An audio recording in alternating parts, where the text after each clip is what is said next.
overcoming anxiety. Let's deal this the simplest way as possible, the shortest time.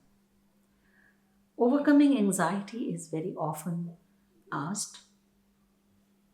This is a subject people throng for suggestions, help, support, how they can overcome anxiety or anxiousness. Anxiety indicates separation from the spirit. When one is separated, जब अपनी आत्मा से दूरियां हो जाती हैं तो anxiety हो जाती है, एंक्शसनेस हो जाती है, क्योंकि सोल की जर्नी, हमारी जो सोल का पर्पस, आत्मा की जो पर्पस है, वो नहीं समझ आती है. So when we are away, we are separated from the soul, we are separated from the purpose also. So when we are separated from the purpose, obviously a purposeless journey will cause anxiety. What else? What do you think then? If you leave your home and you're purposeless, obviously it will cause anxiety, anxiousness. So the soul's purpose is separated. The anxiety, mostly anxiousness, on the spiritual terminology I'm talking about, not in the medical terminology. In the spiritual terminology, anxiousness, anxiety indicates separation of the spirit. So this, you get far away from the spirit or the Atman, from your body. So Atma is giving some direction and the body is resonating in different direction. So what's happening is both of them are, mismatched each other. So naturally, the body has no guidance. And because lack of guidance, lack of proper way, it gets confused and there is anxiety. Separation of the spirit from the body, what needs to be done is you need to develop inspiration to outcome the separation. You need to develop inspiration inside you to outcome this separation. So what you need, what inspiration?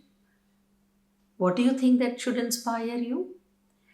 Anything, any method, any spiritual technical methods, any tool that inspires you for for a union between the body and the Atman. So that union between the body and the Atman, if there is an inspiration which puts both of them together, then that inspiration breaks down the separation between the two. So the more closer the body and the Atman comes, you have not one but many purpose for this existence. So naturally, the anxiousness within you finds a cause, finds a purpose. It knows what is to be done. And inspiration for healing the wounds, the inner wounds. Inner wounds means, from like a childlike personality. We all have a portion of us is never grown. It's always like a child, which is very good to have. But then it also nurtures many wounds, which maybe we are not even aware about those wounds. So all of those wounds needs healing. That only happens in the journey of the Atman and the body together. And to keep both of them together, you need a lot of inspiration, because to inspire your mind to stay calm, to stay peace, to meditate, to pray, to shape up your thinking patterns, it's all, needs a lot of inspiration.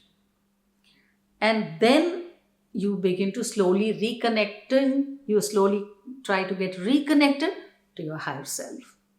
So that reconnection with your higher self, reconnection with your Atman, reconnection with your God self brings in all the purpose that your soul planned for this incarnation. But just because you got separated from the soul, so you lost that the reasoning or the reason for this pilgrimage on earth. Now, any type of spiritual discipline that you practice or follow that lowers your anxiety. It could be meditation, it could be chanting, it could be prayers, it could be temples, any discipline, but the discipline should be followed religiously, uh, without any break, with utmost reverence and faith, whatever you're doing, so that the discipline of spiritual discipline, whatever you're practicing, that will definitely reduce your anxiety level, because that puts the body and the Atman almost parallelly close to each other. Then pranayama. Pranayama is another technique. Deep breathing exercises. You call it pranayama, you call it deep breathing exercise, anything is fine as long as you're aware of your breath, as long as you're able to bring in deep breaths, aware breaths, and positive breaths, and breaths, when you're aware. I always say, when you're aware, your breath brings in prana. Your breath brings in the light that is required for your body. But if you're just breathing monotonously, because you're alive, you're breathing, then that's not the prana.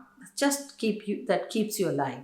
So your aware breath brings in that light quotient which is required for you to face the challenges of the world, that guides you through the path of your soul, thereby that reduces the anxiety that the body, which is like an empty vessel without the soul.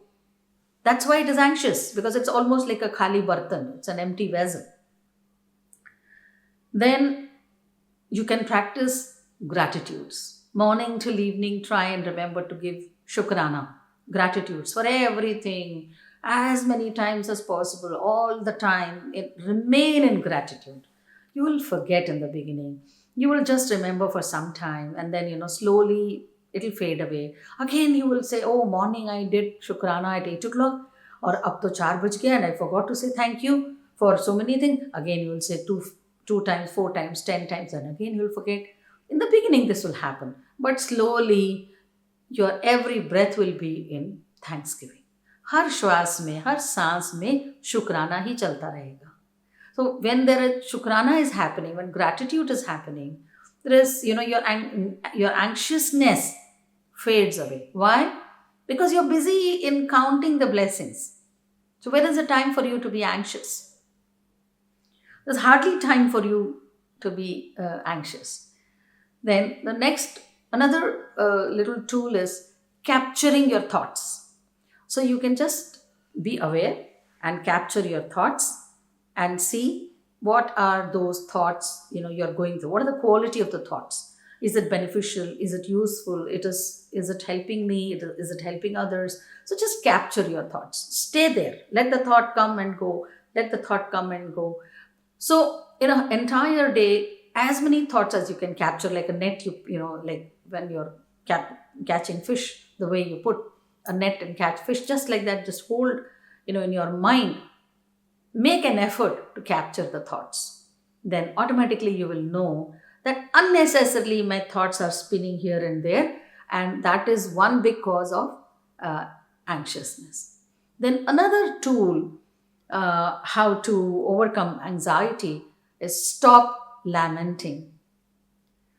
Why unnecessarily lament? I have pain, I have pain. I don't have this, I don't have that. Crying. Crying is not just tears or just loudly crying or sobbing. I'm not talking about that. Crying is crying, but I'm saying lamenting.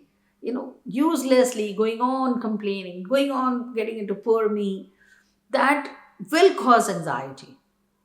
Whatever way you look, you're not happy with it. Whatever is happening in your life, you're not happy with it. So when you express your unhappiness, that is lamenting, uselessly lamenting. So that is one major reason for anxiety. And further, you're feeling anxious, get into strong meditations, regular meditations. Go to some teacher, go to some guide, go to some guru. Just meditate yourself. Put on a soft music, sit in a corner, same place, same time, try and sit. And just visualize, breathe in the pillar of light and breathe out and let the light go out of your body. Breathe in and loosen yourself and let the light go out of your body. Through that process, the pillar of light becomes bigger and bigger and bigger. And the more the light becomes bigger, the pillar of light expands and encompasses you completely. And when you know that you are safe inside the pillar of light, slowly the anxiety, the anxiousness quotient will come down because you have increased the light quotient. Because you have increased the light quotient. See, one quotient will be on the higher side. It's your call to keep the anxiety quotient on the higher side or the light quotient on the higher side. So, to reduce the anxiety quotient, increase the light quotient. The light quotient goes up, the anxiety quotient comes down. So, it's very easy tips that I gave, very simple tools, very easy tips, not so difficult to practice. All is required, it's required for you to have faith in yourself and dedication for your own good, for your own betterment. And then you see, you'll be free of anxiety.